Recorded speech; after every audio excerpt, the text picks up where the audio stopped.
السلام علیکم ورحمۃ اللہ وبرکاتہ۔ آج کا ہمارا لیسن جو ہے وہ جمع و تدوین قرآن اور اعجاز قرآن کے حوالے سے ہے۔ اس پہ ہم انشاءاللہ ڈسکشن کریں گے۔ تو میں نے یہ بات پچھلے لیکچر میں بتائی تھی کہ تدوین قرآن کے بنیادی طور پر 3 زمانے ہیں۔ ایک زمانہ عہد نبوی ہے، اور ایک زمانہ عہد صدیقی ہے، اور ایک عہد عثمانی ہے۔ تو یہ 3 زمانوں میں قرآن کریم کی تدوین ہوئی۔ تو عہد نبوی کے حوالے سے میں نے بتایا کہ حضور صلی اللہ علیہ وسلم کے زمانے میں تدوین قرآن کی 2 شکلیں تھیں۔ ایک تو کتابت تھی، جیسے ہی حضور صلی اللہ علیہ وسلم کے پاس جبرائیل امین جو ہیں وہ وحی لے کر آتے، تو آپ صلی اللہ علیہ وسلم کاتبین وحی سے اس وحی کو لکھوا لیتے۔ جو لکھنے والے حضرات تھے وہ لکھ لیتے تھے، باقی لوگ اس موقع کے گواہ ہوتے تھے۔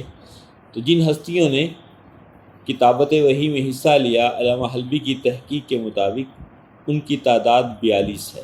ان میں 4 بڑے خلفاء ہیں، زبیر بن عوام ہیں، ابی بن کعب ہیں، عبداللہ بن رواحہ ہیں، عبداللہ بن مسعود ہیں، عبداللہ بن ارقم ہیں، معاویہ بن ابی سفیان ہیں۔ ان ہستیوں نے قرآن کریم کو جمع کیا، اپنے ہاتھ سے لکھا، اور یہ لکھا ہوا ان حضرات کے پاس موجود تھا۔ اور دوسرا، قرآن کریم سارے کا سارا صحابہ کے سینوں کے اندر محفوظ تھا۔ بعض ہستیاں ایسی تھیں وہ قرآن کریم پڑھتی تھیں اور حضور علیہ السلام خود ان کے قرآن کو سنتے تھے اور خوش ہوتے تھے۔ دوسرا بڑا تدوین قرآن کا جو واقعہ ہے وہ حضرت ابوبکر رضی اللہ تعالیٰ عنہ کے دور میں ہے۔ ابوبکر رضی اللہ تعالیٰ عنہ حضور صلی اللہ علیہ وسلم کی حیات طیبہ میں ہی نبی علیہ السلام کے مصلی کو انہوں نے سنبھالا، اور 17 نمازیں انہوں نے حضور علیہ السلام کی حیاتی میں آپ صلی اللہ علیہ وسلم کے مصلی پر کھڑے ہو کر پڑھائیں۔ تو اس کے بعد صحابہ کی مشاورت سے ابوبکر رضی اللہ تعالیٰ عنہ خلیفہ مقرر ہوئے۔ تو وہ وقت جو ہے وہ مختلف قسم کی آزمائشوں کا تھا، مختلف قسم کے نئے فتنے پیدا ہوئے۔ ان میں ایک بڑا فتنہ جو ہے مسیلمہ کذاب کا ہے، جھوٹے نبیوں کا۔ اور مسیلمہ کذاب واحد شخص ہے جس نے حضور کی حیاتی ہی میں نبوت کا دعویٰ کیا، اور آپ صلی اللہ علیہ وسلم کے دنیا سے پردہ فرمانے کے بعد اور بھی 3-4 بدبخت تھے جنہوں نے نبوت کا دعویٰ کیا۔ اسود انسی تھا، اور سجا نامی خاتون تھی، اور طلیلہ بن۔ تو یہ حضرات تھے جنہوں نے نبوت کا دعویٰ کیا، اور ابوبکر رضی اللہ تعالیٰ عنہ نے ان کی سرکوبی کے لیے مختلف مہمات بھیجی۔ تو سب سے اہم مہم جو ہے وہ جنگ یمامہ ہے، جو مسیلمہ کذاب کے خلاف لڑی گئی۔ اس جنگ کے اندر 700 حفاظ اور 70 قاری شہید ہوئے ہیں۔ 700 حفاظ اور 70 قاری۔ اس بنیاد پر عمر فاروق رضی اللہ تعالیٰ عنہ ابوبکر رضی اللہ تعالیٰ عنہ کی خدمت میں حاضر ہوئے، اور آ کر یہ عرض کیا کہ اگر قرآن کریم کے حفاظ شہید ہوتے رہے یا دنیا سے رخصت ہوتے رہے تو یہ خطرہ ہے کہ قرآن کریم میں فرق آ جائے گا، اور حضور علیہ السلام کی جو بعد میں آنے والی امت ہے ان کے پاس قرآن کریم صحیح شکل میں نہیں پہنچ پائے گا۔ تو بہتر یہ ہے کہ قرآن کریم کو ایک کتاب کی شکل میں مجتمع کر دیا جائے۔ ابوبکر رضی اللہ تعالیٰ عنہ کی طبیعت یہ تھی کہ جس کام کو میں نے حضور علیہ السلام کے زمانے میں نہیں ہوتے ہوئے دیکھا، میں اسے کیسے کروں۔ اب عمر فاروق رضی اللہ تعالیٰ عنہ بار بار اصرار فرما رہے ہیں، ابوبکر انکار کر رہے ہیں، حتیٰ کہ اللہ نے یہ بات ابوبکر رضی اللہ عنہ کے دل میں بھی ڈال دی کہ امت تک صحیح قرآن پہنچانے کے لیے اس طرح کا اہتمام ضروری ہے۔ اب اس کام کو کرے گا کون؟ تو زید بن ثابت رضی اللہ تعالیٰ عنہ بہت بڑے حافظ قرآن تھے، قرآن کے قاری تھے۔ ان سے درخواست کی گئی کہ آپ یہ منصب سنبھالیں۔ ان کے ساتھ 2 ساتھی اور یہ 3 آدمیوں کی جماعت جن کے سربراہ عبداللہ بن ثابت، حضرت زید بن ثابت تھے۔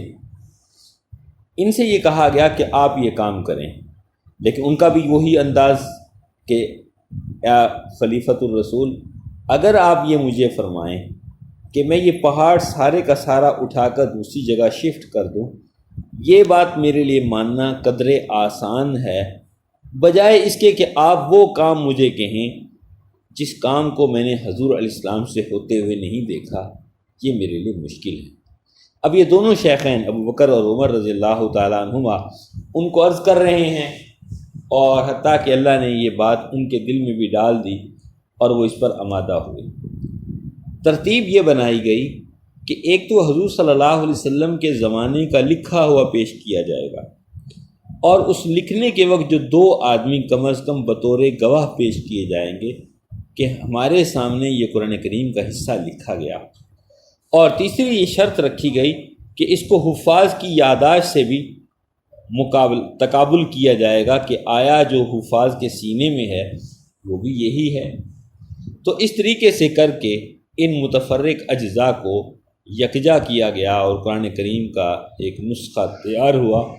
یہ نسخہ زید بن ثابت، کیونکہ خود بھی حافظ قرآن تھے، قرآن کے بہت قاری تھے، انہوں نے بھی اس کو دیکھا، اور ابو بکر رضی اللہ تعالیٰ عنہ نے اپنی تحلیل میں یہ لے لیا، اور جب ابو بکر رضی اللہ تعالیٰ عنہ کی وفات ہوئی تو یہ نسخہ عمر فاروق کے پاس آیا، اور عمر فاروق رضی اللہ عنہ کی وفات کے بعد ان کا یہ نسخہ، یہ قرآن کریم کا نسخہ جو ہے، آپ کی بیٹی بھی ہیں اور حضور علیہ السلام کی گھر والی بھی ہیں، حفصہ رضی اللہ تعالیٰ عنہ کے سپرد ہوا۔ تو عہد صدیقی کا یہ اہم واقعہ ہے تدوین قرآن کے حوالے سے۔ تیسرا جو ہے بڑا اہم واقعہ عہد عثمانی کا ہے۔ عمر رضی اللہ تعالیٰ عنہ کے دور میں فتوحات میں بہت زیادہ اضافہ ہوا، عثمان غنی رضی اللہ تعالیٰ عنہ کے دور میں بھی فتوحات میں مزید اضافہ ہوا، بہت سی عجمی اقوام مسلمان ہوئیں۔ اب مسلمان ہوئی تو ظاہر ہے قرآن کریم ان کے لیے بھی حرز جاں بن گیا، تو اس کے لیے انہوں نے عربوں کی شاگردگی بھی اختیار کی۔ اب عرب قبائل کے اندر بھی لب و لہجے کا علاقائی اختلاف تھا، تو عجم کے لیے یہ اختلاف بہت زیادہ تھا۔ مختلف لوگ اپنے اپنے ہجے میں، اپنی اپنی طرز میں قرآن کریم کو پڑھتے تھے۔ حضرت عثمان غنی رضی اللہ تعالیٰ کی خلافت میں حضرت حذیفہ بن یمان رضی اللہ تعالیٰ عنہ آرمینیا کے محاذ پر برسر پیکار تھے، تو انہوں نے عجمی مسلمانوں کو آپس میں قرآن کریم کے بارے میں اختلاف کرتے ہوئے دیکھا۔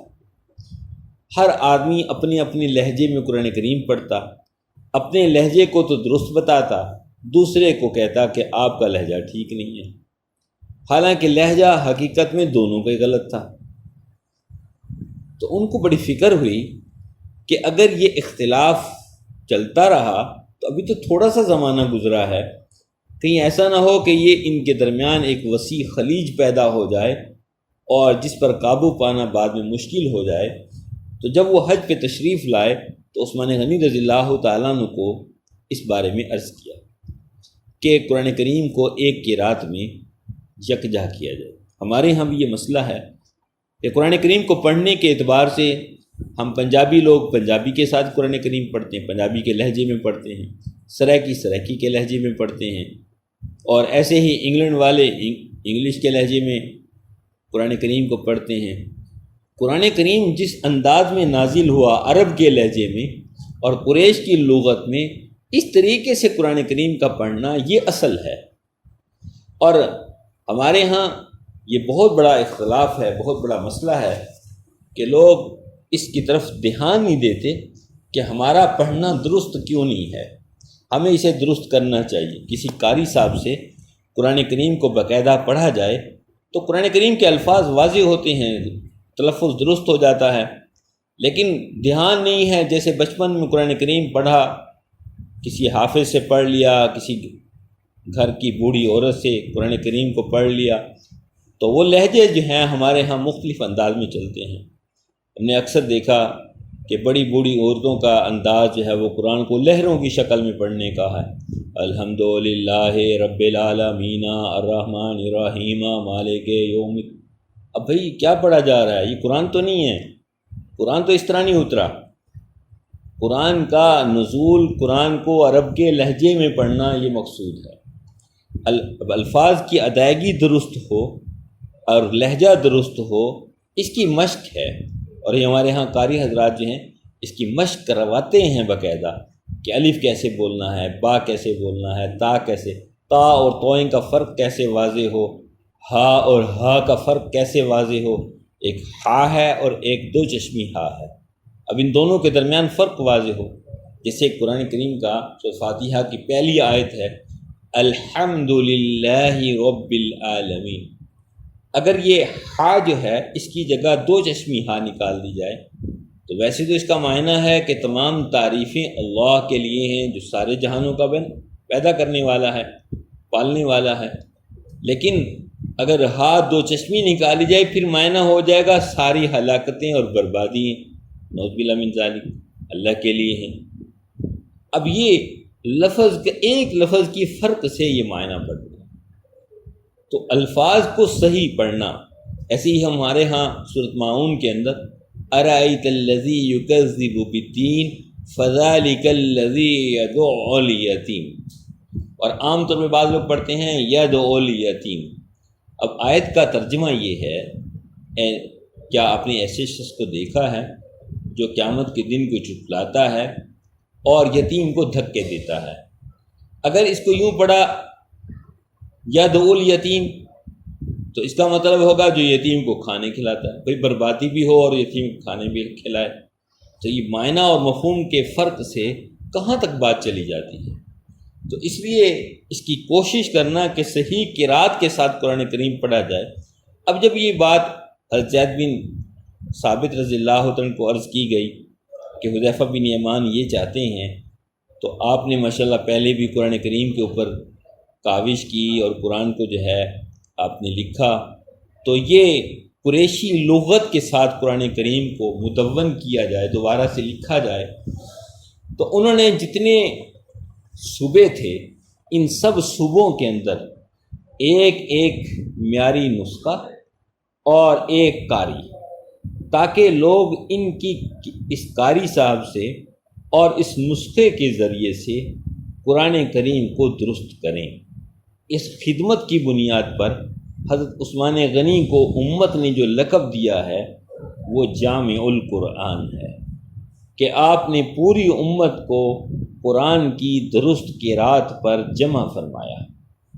حضرت عثمان غنی رضی اللہ تعالیٰ نے جو مختلف مصاحف لکھوائے تھے ان میں سے اس وقت جو دنیا کے اندر محفوظ ہیں وہ ایک تاشکند بخارا میں اور دوسرا استنبول ترکی میں موجود ہے۔ تو یہ بڑی خدمت تھی حضرت عثمان غنی رضی اللہ تعالیٰ عنہ کی کہ انہوں نے قرآن کے اعراب کے اختلاف کو ختم فرمایا۔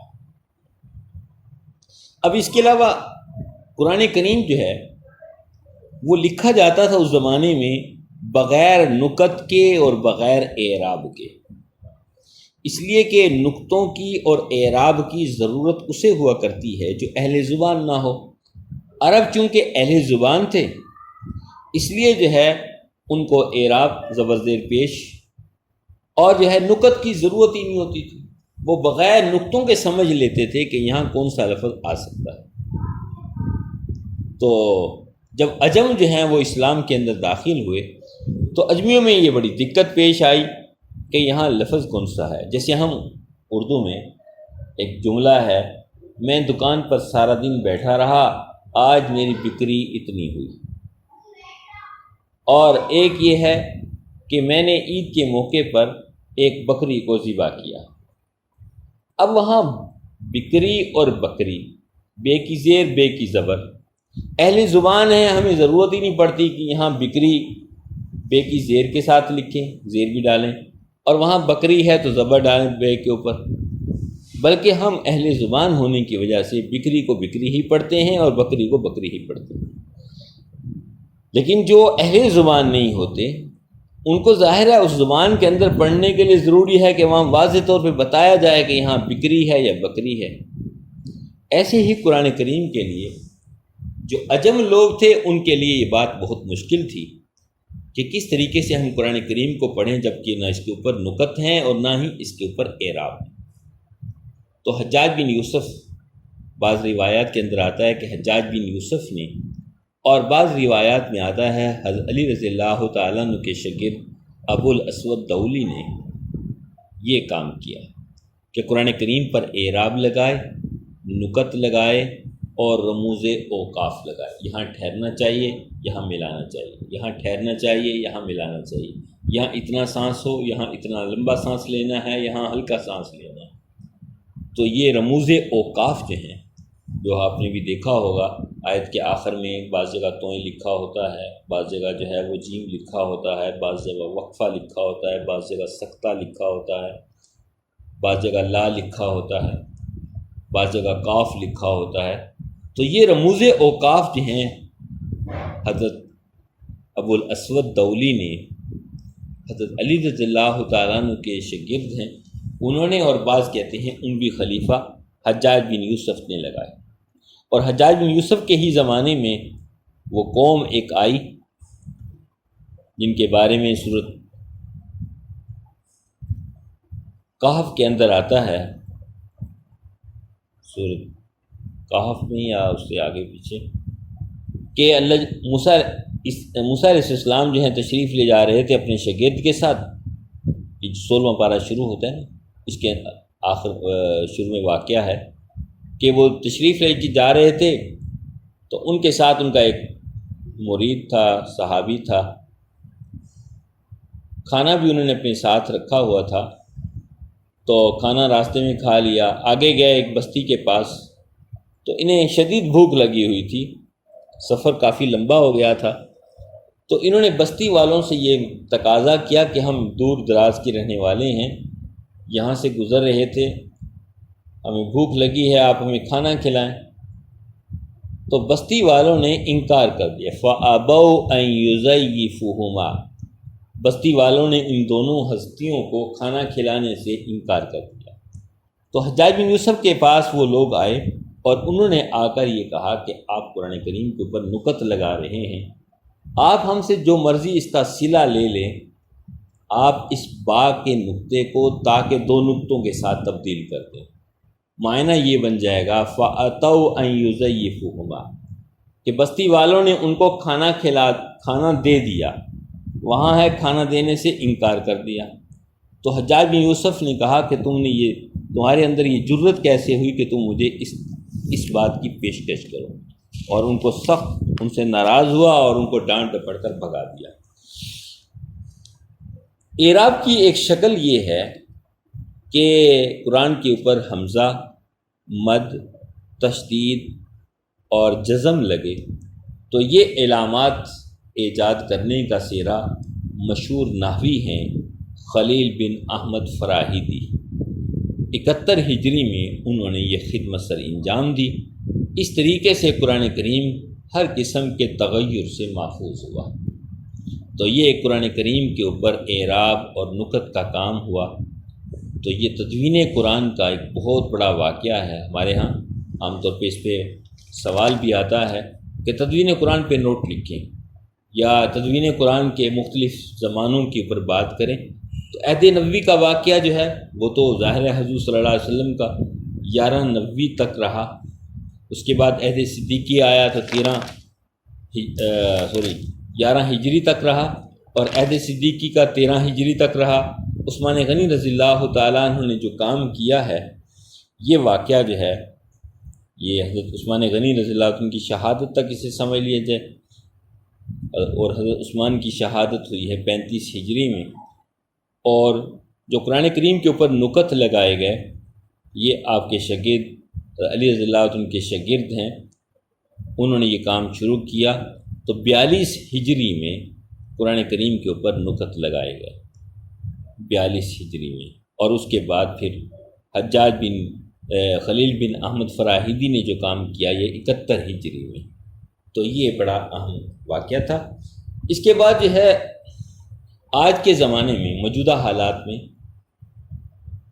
غیر مسلموں نے قرآن کریم کے اوپر تحقیق کرنے کے لیے، قرآن کو پرکھنے کے لیے ایک ادارہ قائم کیا جرمنی میں، اور اس کا مقصد یہ تھا کہ ہم یہ بات چیک کریں کہ واقعی قرآن کریم کی صحت کیسی ہے، آیا کہ قرآن کریم بالکل وہی ہے، پوری دنیا میں جو قرآن کریم پڑھا جاتا ہے یہ سارے کا سارا جو ہے وہ اس کے اندر کوئی فرق نہیں ہے کسی قسم کا، یہ ہم دیکھنا چاہتے ہیں۔ تو قرآن جو عربی لغت کے قواعد ہیں، صرف کے، نحو کے، اور اسی طرح علم البیان کے، علم البدیع کے، علم بلاغت کے، وہ سارے کے سارے اصول کمپیوٹر کے اندر فیڈ کیے گئے، اور اس کے بعد جو ہے دنیا بھر سے جہاں جہاں مسلمان بستے ہیں وہاں سے قرآن کریم کے نسخے جمع کیے گئے، تقریباً 42,000 قرآن کے نسخے جمع کیے گئے، ان کو کمپیوٹر سے نکالا گیا۔ تو اس کے بعد جو یونیورسٹی نے اعتراف کیا، وہ کہتی ہے کہ کتابت کی تو کہیں کہیں کو غلطی ملتی ہے، لیکن قرآن کریم کی روایت میں، لکھنے میں آج تک کوئی غلطی نہیں۔ اور قرآن کا جو وعدہ ہے، قرآن کے بارے میں اللہ جل شانہ نے جو وعدہ فرمایا تھا، اِنَّا نَحْنُ نَزَّلْنَا الذِّکْرَ وَإِنَّا لَهُ لَحَافِظُونَ، قرآن کو اتارا ہم نے ہے اور اس کی حفاظت کی ذمہ داری بھی ہمارے اوپر ہے۔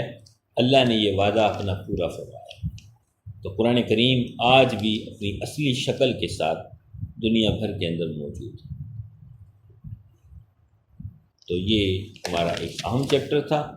اگلا ہے اعجاز قرآن، کہ قرآن کریم نے انسانیت کو عاجز کر دیا ہے۔ اس جیسی کتاب لکھنے سے، اس جیسی کتاب پیش کرنے سے ساری دنیا عاجز ہو گئی۔ اور یہ قرآن نے جو چیلنج کیا، یہ آج کی دنیا کے عربوں کو نہیں کیا، اگرچہ عرب آج کے بھی ہیں، لیکن اس طرح کی عربی جو فصاحت کی، بلاغت کا مرقع تھی، وہ عرب، حضور کے عرب کی یعنی جو زبان دانی تھی اس وقت کی بڑی تھی، اور لوگوں کو بڑا ناز ہوتا تھا اپنے خطباء پر اور اپنے شعراء پر، کہ یہ ایسی ایسی باتیں کہتے ہیں، یہ ایسا ایسا خطبہ دیتے ہیں۔ قرآن نے ان لوگوں کو چیلنج کیا اور اپنے سارے دشمنوں کو چیلنج کر کے یہ فرمایا کہ تم میں سے کوئی ایسا ہے جو اس جیسا کلام پیش کر سکے۔ تو قرآن کے یہ 3 چیلنج ہیں۔ پہلا چیلنج قرآن یہ کرتا ہے، قُلْ لَئِنِ اجْتَمَعَتِ الْإِنسُ وَالْجِنُّ عَلَىٰ أَن يَأْتُوا بِمِثْلِ هَٰذَا الْقُرْآنِ، کہ اگر سارے جن و انس اکٹھے ہو جائیں اور قرآن کی مثال پیدا کرنے پر کمر بستہ ہو جائیں، اس کی مثال پیش نہیں کر سکیں گے، چاہے وہ ایک دوسرے کی مدد کرتے رہیں۔ اور پھر عرب سارے کے سارے، یہ نہیں کہ انہوں نے کوششیں نہیں کی، انہوں نے اپنے شعراء کو بٹھایا، خطباء کو بٹھایا کہ بھئی ہمیں ایسا جو ہے وہ کلام پیش کر کے دو جو اس جیسا ہے، لیکن ساری کی ساری کاوشوں کے باوجود وہ ایسا کرنے سے قاصر ہے۔ پھر اللہ نے کہا کہ اگر سارا قرآن ایسا پیش نہیں کر سکتے، چلو کم از کم اس جیسی 10 صورتیں ہی پیش کر دو۔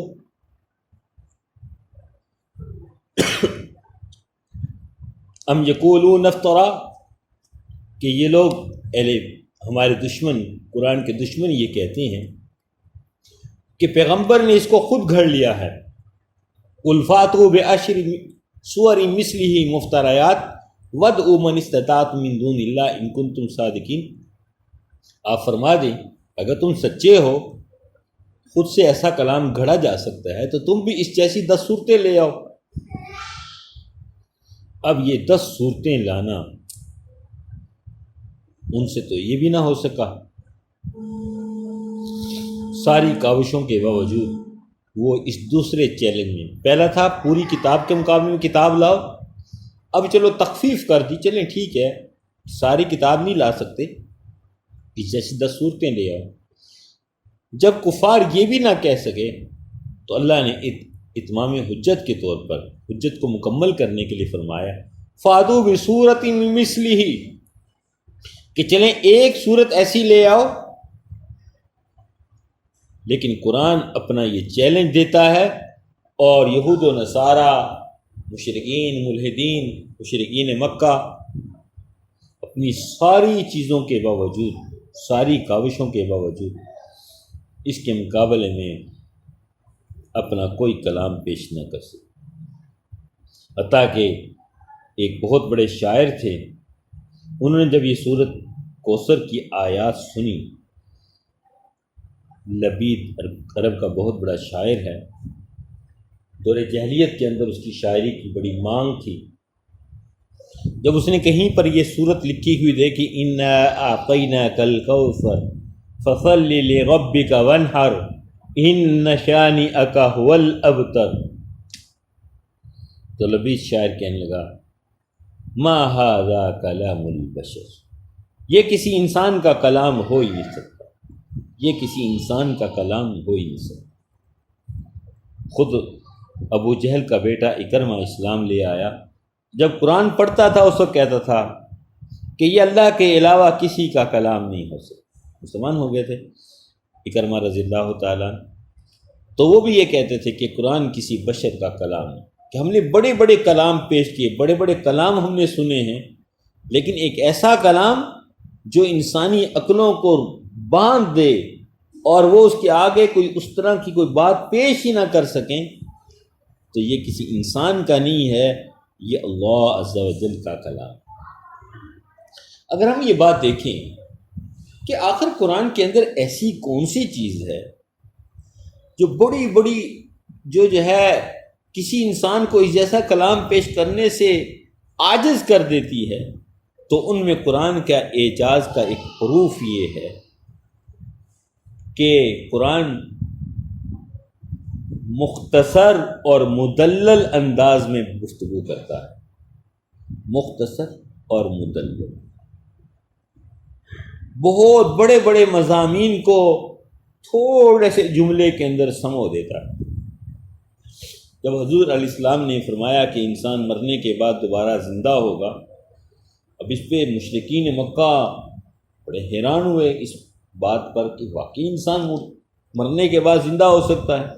خود ابو جہل حضور علیہ السلام کے پاس ایک پرانی انسانی ہڈی لے کر آیا اور اس کو مسلا تو وہ پاؤڈر بن گئی۔ پھر کہنے لگا کہ کیا آپ فرماتے ہیں کہ یہ انسانی ہڈی میں دوبارہ جان پڑے گی یا اکٹھی ہوگی، پھر دوبارہ اس پہ جان پڑے گی اور اس پہ بولے گی اور یہ جواب دے گی، کیا آپ فرماتے ہیں؟ تو اللہ نے اس اتنی بڑی بات کو انتہائی مختصر دو لفظوں کے اندر سمیٹ دیا، انسی خلقہ، بس انسی خلقہ، اے انسان کیا تو اپنی تخلیق کو بھول گیا ہے؟ ہم نے تو اس وقت اس کو وجود دیا تھا جب یہ پاؤڈر اور ہڈی کی شکل میں بھی نہیں تھا، ہم نے تو اس وقت اسے تخلیق کیا تھا، اور اب یہ پاؤڈر کی شکل میں کہیں نہ کہیں کائنات کے اندر موجود ہے نا۔ جب موجود نہیں تھا اس وقت اللہ نے پیدا کر دیا، اب تو موجود ہے، اب تو صرف اکٹھا کر کے دوبارہ بنانا ہے، اب تو اور زیادہ آسان ہے۔ تو قرآن بڑے بڑے مضامین کو انتہائی اختصار کے ساتھ سمیٹ دیتا۔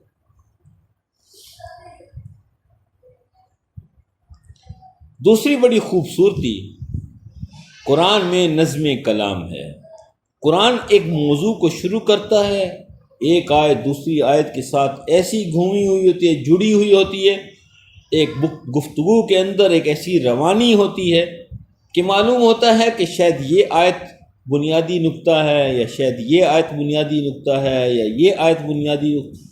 پوری آیات آپس میں ایسا بہترین نظم ہوتا ہے کہ ایک آیت دوسرے کی تکمیل کر رہی ہوتی ہے، دوسری آیات ایک خاص مضمون سے متعلق ہوتی ہے، اور پورا مضمون اس وقت سامنے آتا ہے جب آدمی پوری آیات کو پڑھتا ہے۔ تو یہ نظم کلام کا، یہ گفتگو کا یہ انداز، یہ ہمیں قرآن کے علاوہ کہیں نظر نہیں آتا۔ تیسری بڑی خوبی قرآن کے اندر قول و فعل میں تضاد نہیں ہے۔ جو بات ایک جگہ اللہ نے فرمائی ہے، دوسری جگہ پر اسی مضمون کے کسی اور پہلو کو نقل کیا ہے، اس بات میں فرق نہیں کیا۔ جو بات پہلے فرمائی اس کی تشریح تو آگے جا کے ہے، ایک جگہ پورا اجمالی طور پہ بیان ہوا ہے تو بعد میں تفصیلی طور پہ بیان ہوا۔ جیسے ہم کہتے ہیں سورۃ فاتحہ کے اندر اہدنا الصراط المستقیم صراط الذین انعمت علیہم، اللہ سیدھے لوگوں کے راستے پر چلا، ان لوگوں کے راستے پر جن پر تیرا انعام ہوا۔ اب انعام کن پہ ہوا؟ اللہ آگے جا کے فرماتے ہیں انعم اللہ علیہم من النبیین والصدیقین والشہداء والصالحین، کہ اللہ کا انعام ان ہستیوں پہ ہوا ہے۔ تو یہ کیفیت، یہ بات کہ ایک ہی بات اور آگے اس کی تشریح، ایسے ہی موسیٰ علیہ السلام کا واقعہ قرآن کریم کے اندر 28 پاروں کے اندر موجود ہے، لیکن ہر بات اس کی آگے تشریح کے طور پہ تو آئی ہے، اس کے تضاد کے طور پہ، مخالفت کے طور پہ، ضد کے طور پہ نہیں آئی۔ تو یہ بڑے بڑے دانشور جنہیں اپنی کتابوں کے لکھنے پہ بڑا ناز ہوتا ہے، ایک اصول خود مرتب کرتے ہیں اور آگے جا کے اس کی مخالفت کر دیتے ہیں، لیکن قرآن سارے کا سارا، جس کے بارے میں اللہ خود فرماتے ہیں ذالک الکتاب لا ریب فیہ، کوئی بھی اس میں شک نہیں، کوئی بھی اس میں شک نہیں۔ قرآن کی ایک بہت بڑی خوبی یہ ہے کہ قرآن کی جو تاثیر ہے وہ عجیب ہے۔ جن ہستیوں نے قرآن کریم کو سمجھا ہے، دیکھا ہے، پرکھا ہے، آج کے زمانے میں بھی ہمارے ہاں بڑے بڑے سنگر، بڑے بڑے گویے جو ہیں، جب انہوں نے قرآن کو دیکھا اور قرآن کو سنا ہے تو حیران ہو گئے کہ ایسی بہترین چیز کہ دلوں کو گھائل کر دیتی ہے، سینوں کے اندر جا کے اتر جاتی ہے اور انسان کو جو ہے وہ شستر اور حیران کر دیتی ہے۔ عمر فاروق رضی اللہ تعالیٰ عنہ جیسا بہادر آدمی قرآن کریم کو سنتا ہے تو پکار اٹھتا ہے کہ یہ کلام حق ہے، مجھے حضور کے پاس لے چلو۔ قرآن نے دلوں کو ایسے گھائل کیا ہے۔ حضرت جعفر طیار رضی اللہ تعالیٰ عنہ نے جب نجاشی کے دربار میں سورۃ مریم کی آیات تلاوت کی تو وہ کہنے لگا یہ جس ہستی کا کلام ہے، جو کچھ ہمارے نبی پہ اترا، معلوم یہ ہوتا ہے یہ دونوں کا منبع ایک ہی ہے، دونوں ایک ہی ذات سے نکلے ہوئے کلام۔ تو قرآن اللہ کا کلام ایسے دلوں کو گھائل کرتا ہے۔ ہمارے ہاں برصغیر کے اندر ایک قرات کے اعتبار سے جو ہستی مشہور ہے ہمارے ملتان کی، عطاء اللہ شاہ بخاری رحمۃ اللہ علیہ، قرآن کریم پڑھتے غیر مسلم آ کے ان کے قرآن کو سنتے تھے، کیسا عجیب انداز میں قرآن پڑھتے ہیں، اور پھر وہ ساری رات قرآن کی تلاوت میں مگن رہتے ہیں۔ اور یہ تو 14 صدیاں بعد کی بات ہے، حضور کے زمانے میں اور آپ کے بعد کے زمانوں میں قرآن کی کیا کیفیت تھی، لوگ اس کو پڑھتے اور پھر پڑھتے ہی چلے جاتے۔ بہت سی کتابیں انسان اپنے زمانے میں پڑھتا ہے، لیکن کئی کتابیں ایسی ہیں جن کو پڑھتے ہی فوراً بند کر کے دوبارہ ہاتھ لگانے کو بھی دل نہیں کرتا۔ آپ سے اگر کوئی پوچھے بیٹا یہ کتاب آپ نے پڑھی ہے؟ ہاں میں نے پڑھی ہوئی ہے، بس دوبارہ دیکھنے کی ضرورت ہی نہیں ہے۔ ہاں کورس کی کتابیں سیمسٹر ختم ہوا تاکہ نسیان میں پھینک دیتے ہیں کہ اب ان کتابوں کی ضرورت نہیں ہے، ہم نے پڑھ لی، امتحان دے دیا۔ لیکن قرآن ایسی کتاب ہے دل بھرتا ہی نہیں ہے، ایک دفعہ پڑھا، دوسری دفعہ پڑھا، پھر پڑھا، پھر پڑھا، پھر پڑھا، تو قرآن دلوں پہ ایسے جو ہے وہ اثر انداز ہوتا ہے کہ کبھی بھی انسان کا دل اس سے بھرتا نہیں۔ قرآن کا ایک بہت بڑا جو خوبی ہے وہ یہ ہے کہ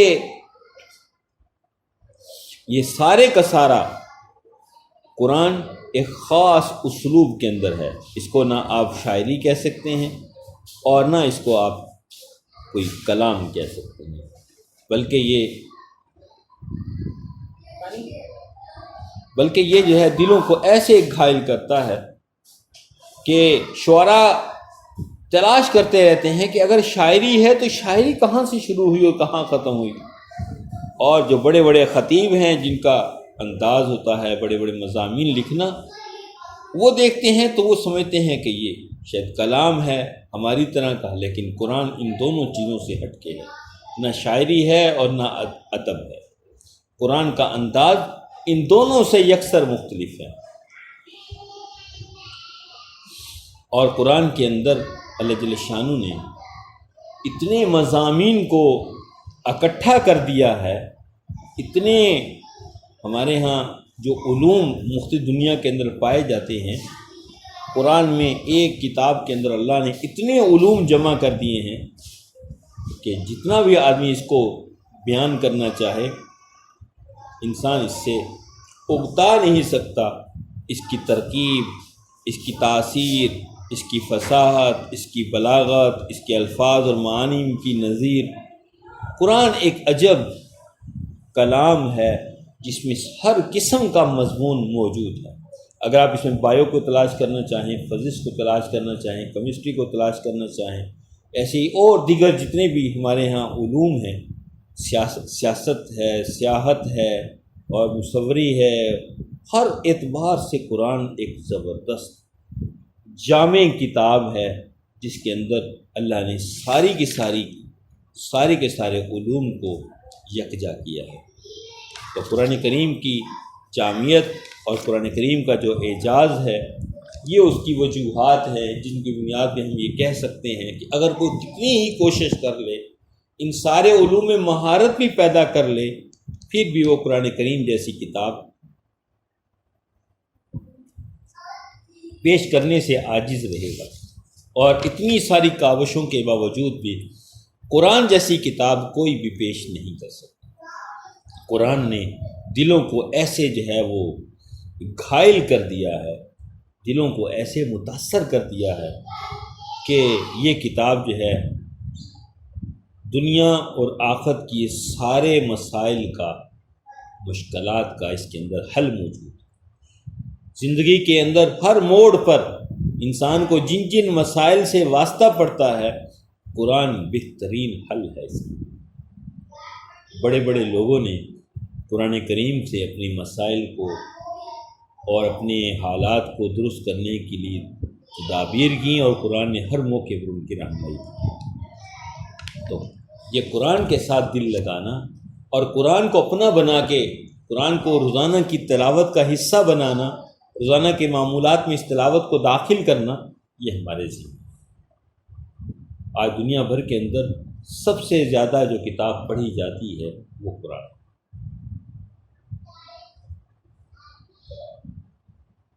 اب دنیا کے اندر ہر مذہب کے لوگ قرآن کریم پڑھتے ہیں، لیکن دیکھنا یہ ہے کہ ہم خود کتنا پڑھتے ہیں۔ قرآن تو انسانیت کی ہدایت کا بہت بڑا ذریعہ ہے، اور قرآن ہی نے انسانیت کو عاجز کیا ہے، تو ہمیں قرآن کے ساتھ دل لگانا چاہیے۔ دل لگانا یہ ہے کہ روزانہ اس کو اپنا معمول بنائیں۔ حضور صلی اللہ علیہ وسلم نے خود قرآن کریم کے اندر اگر ہم دیکھیں تو قرآن کے کتنے ہی نام ہمیں قرآن کی آیتوں سے معلوم ہوتے ہیں۔ علماء نے اس پہ تحقیق کی تو خود قرآن کے 55 نام جو ہیں ہمیں قرآن سے معلوم ہوئے۔ 55 نام۔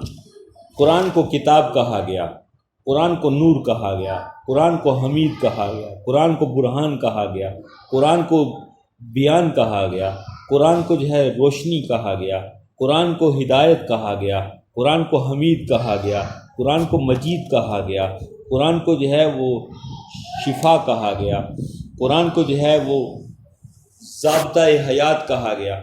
خود قرآن نے قرآن کے یہ نام بتائے ہیں۔ 55 نام جو ہیں خود قرآن کریم کے ہمیں قرآن کے اندر سے ملتے ہیں۔ برہان کس کو کہتے ہیں؟ ایک دلیل کو۔ نور کہتے ہیں روشنی کو، اور حمید کہتے ہیں قابل تعریف کو، اور مجید کہتے ہیں عظمت والی کتاب کو، اور نور کہتے ہیں روشنی کو، اور کتاب کہتے ہیں لکھی ہوئی چیز کو، قرآن کہتے ہیں جسے بار بار پڑھا جائے، اور شفا کہتے ہیں صحت دینے والی چیز کو۔ تو خود قرآن کے اندر بے شمار نام۔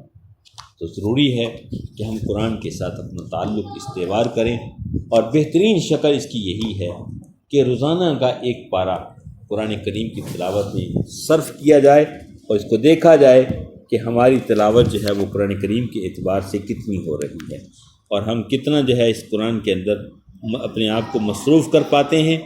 تو اس کی کوشش کرنا یہ ہمارے ذمہ ہوگا۔ تو روزانہ کی تلاوت یہ ہمارا معمول ہونا چاہیے کہ ہم خود جو ہیں قرآن کریم کو پڑھیں اور اس کے ساتھ اپنا دل لگائیں۔